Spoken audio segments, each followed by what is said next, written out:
Hello. North of Colchester High Street is a picturesque area in which several timber-framed late medieval and Tudor houses have survived. Known as the Dutch Quarter, it's where in the mid-16th century Flemish Protestant refugees fleeing religious persecution in the Spanish Netherlands began to settle, a century before the first Huguenot refugees from Catholic France that we mentioned in part 5 of this series began to arrive in England.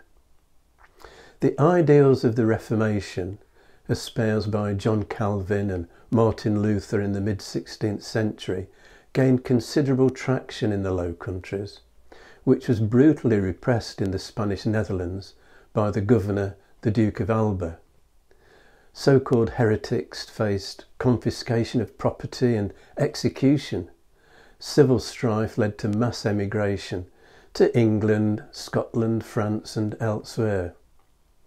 Colchester, at the time, ranked in the top 10 provincial towns of England, based on taxable wealth and the size of the taxable population.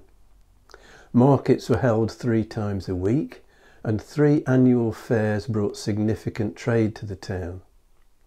The main craft of the Flemish refugees was weaving. Quality was subject to rigorous checks, and Colchester cloth soon acquired a reputation for excellence and became the dominant local trade. The 2 principal products were a lightweight woolen fabric called bay cloth with a simple weave known as tabby, and a thicker say cloth with a more complex twill pattern.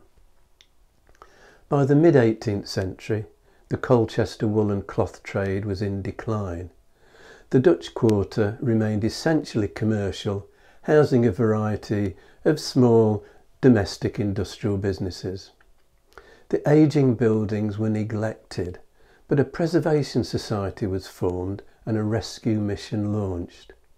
When the entire area was condemned as unfit for habitation in the early 1950s, it was a campaign by the Preservation Society that persuaded the local borough council to undertake restoration rather than demolition.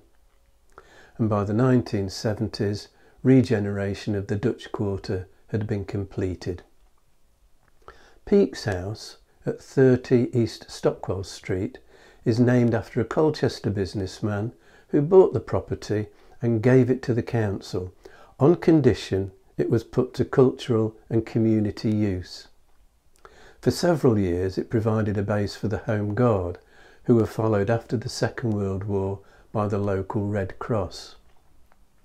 In 1995, with the house now empty, in need of extensive repairs, and with no potential user in the offing who would comply with Peake's terms, the council was seriously considering selling.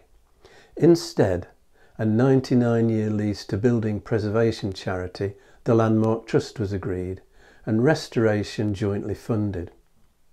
Originally there were 3 houses on the site, including a 14th century open hall house, to which various wings and extensions were added over time. The current drawing room and master bedroom are where the late medieval open hall once stood. The jetted 3-storied timber-framed house we see today was built in the mid-16th century. Part of the earlier medieval hall, including the screen's passage, was incorporated, along with bits of one of the adjoining properties to the north. Some of the windows and doorways are original. A moulded bressumer beam forms a sill supporting a projecting gable.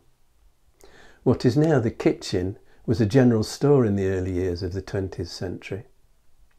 As well as being available as a holiday let, Peake's house is usually open to visitors on one weekend each year as part of the annual Heritage Open Days initiative that takes place in September. Now next time, in the last in this series, I'm going to take a look at the oldest residential buildings in London. If you've enjoyed this video, hit the like and subscribe buttons and click on the notification bell to be informed when the next video is available. Or you can subscribe by clicking on the rose window over my shoulder.